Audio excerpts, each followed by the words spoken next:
Good afternoon, my name is Alfredo Garcia. I go by Freddie though. I'm a senior at UC San Diego. I'll be graduating this June of 2013.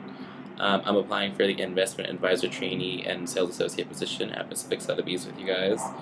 Um, just want to start off a little bit about my background and my work, my work background. I started at 18. I started at a retail company called Anchor Blue, which no longer exists. But I was there for about a year. I started fresh out of high school. It was my first semester of college as well. I started at community college. Um, that was definitely a very big awakening for me. When I was in high school, I never had a job. I never really had to work too much because I was a senior class officer, I was a senior class treasurer, I was an ASB commissioner. I was very involved in athletics and whatnot. So that was never really working was never really a big part of it, a part of the high school experience for me. So once I did start working, I found it as challenging. Obviously, I mean, going into a job for the first time, but I really enjoyed the sales aspect and the sort of challenge to get people to buy more from you. So I was there for about a year before they offered me a job as a lead, which is basically one step below an assistant manager, which is definitely not something that I ever wanted, especially going into Anchor Blue. I never really even shopped there. That's what made it even more challenging for me to sell the clothes.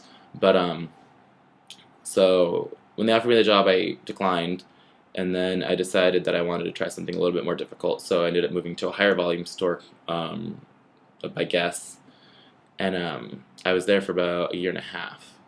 So I did that, and then by the end of my time there, they had offered me an assistant managerial position. And Gabriel actually tried to come back and steal me from the company, but I said no, declined. So I guess they offered me an assistant managerial position, which I also declined because I had seen so many other people drop out of school because they became comfortable with the money that they were making there, which is definitely not, it was not a career that I would have ever wanted for myself. So I ended up leaving Guess. I decided to switch it up a bit. I worked at a public library for about 2.5 years, where I gained a lot of administrative experience. That was, I think, very, very important for me because I'd had office experience before because I worked in the office in high school, but I mean, that's not really that professional of an environment, not as much as when you're getting paid. So I gained a lot of paperwork filing, a lot of phone experience at the library, and it was actually much more, although it was more challenging doing retail to sell clothing to people that they may not have really wanted in the first place. The library is much more challenging mentally because I was dealing with some erratic people pretty much on a daily basis. I mean, working in it's a public space, so you're getting homeless people, but you're getting scholarly people. So that was a challenge for me. It was an interesting job. But I was there for about 2.5 years, and then I transferred to UCSD, and I wanted to really focus on my studying. I wasn't sure. I'd heard it was rigorous. I didn't know how rigorous. So I decided to go ahead and take a year off of working. So I started UCSD for about a year. I ended up studying abroad in Berlin for a little bit, and then backpacking through Europe. That was a total of about 3 months. And that was, I think, where I gained a lot of experience just with dealing with different types of people. I mean, obviously, I had dealt with the range of people in San Diego, but when you're traveling, you kind of get a much more broad spectrum of what people are like. So upon coming back from Europe, I was offered a job at a high volume nightclub where I actually knew the general manager from before, but we were never really, not in a professional manner at all.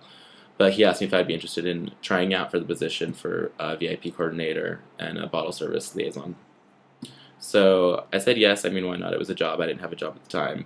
So I was there for about 3 weeks, and prior to me starting there, they hadn't sold anything in months.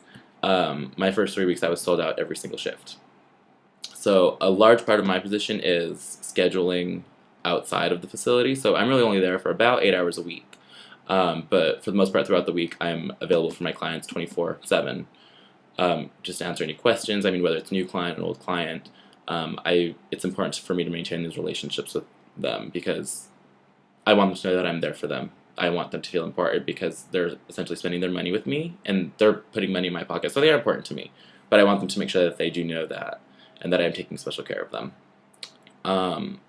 My interest in real estate has sort of stemmed from the market. I was very incorporated in the purchasing of 2 of our family homes and the flipping of them a few years back, so it was just always something that fascinated me. I mean, I've always been aware of APRs, interest rates, loan rates, variable versus fixed, all of these, just a lot of terminology in real estate, and I know there's much more than that, but these are the sort of things that I've always been aware of, and it's always interested me. just the value of properties and how the market sort of fluctuates. It's interesting to kind of look at patterns and then to see where it looks like the market might go or where it has been.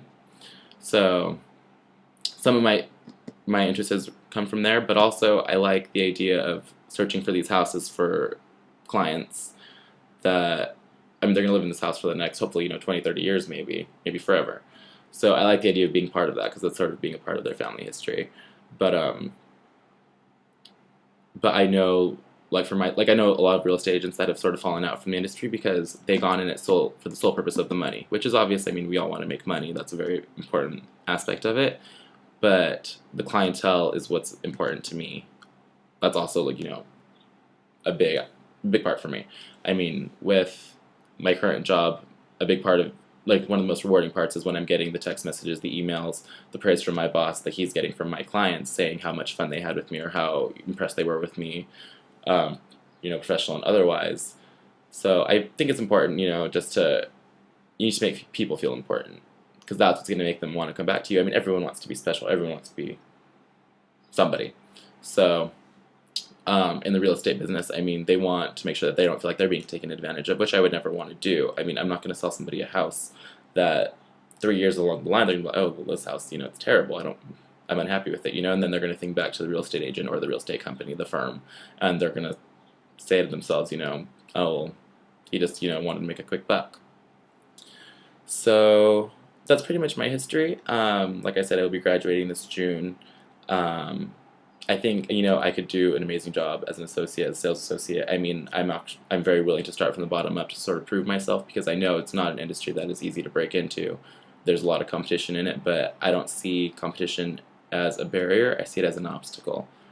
That's how I see all problems. I'm not gonna, if for any reason somebody else can do it, then so can I. We were all built the same, so why shouldn't I try? So thanks. I will be in touch, and I thank you for your time. Bye-bye.